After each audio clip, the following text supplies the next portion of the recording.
अर्चनाताई पाटील यांच्या फॉर्म भरण्याच्या निमित्तानं आपण सर्वजण बांधवांनी या ठिकाणी उपस्थित आहेत। महाराष्ट्र राज्याचे आदरणीय उपमुख्यमंत्री अजितदादा पवार साहेब यांच्या उपस्थितीमध्ये आदरणीय या जिल्ह्याचे पालकमंत्री तानाजी सावंत साहेब यांच्या उपस्थितीमध्ये मंत्री महोदय बनसोडे साहेब, माजी मंत्री बसवराज पाटील साहेब, सर्व आमदार उपस्थित, सर्व नेते मंडळी यांच्या उपस्थितीमध्ये महायुतीच्या उमेदवार आदरणीय अर्चनाताई यांचा फॉर्म भरतोय आपण बांधवांनो।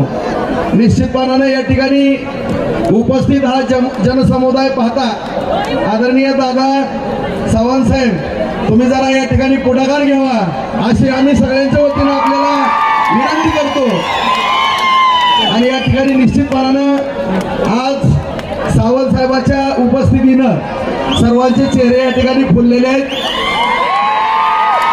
आणि या ठिकाणी आदरणीय अजितदादा साहेबांना मी सांगू इच्छितो, दादा निश्चितपणाने 1.5 लाखाच्या पुढे काही निवडून आल्याशिवाय राहणार नाहीत अशा पद्धतीचं नियोजन या ठिकाणी निश्चितपणाने या ठिकाणी होणार आहे। या ठिकाणी काही भंगारवाल्यांनी एवढं नाटक केलं इथं की आम्हाला सुद्धा त्यांची कीव यायला लागली।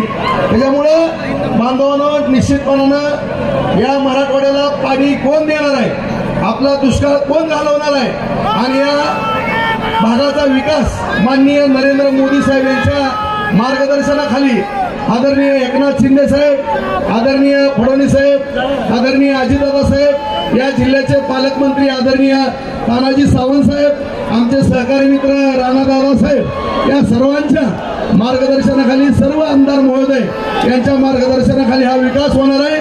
आणि या होरपळलेल्या जनतेला, शेतकऱ्याला न्याय देण्याच्या दृष्टिकोनातून ताईंना विजय करण्यापर्यंत शेवटच्या मतदानाच्या 5 वाजेपर्यंत कुठून सगळ्यांनी पडावं एवढीच विनंती करतो आणि माझे 2 शब्द संपवतो। जय हिंद, जय महाराष्ट्र।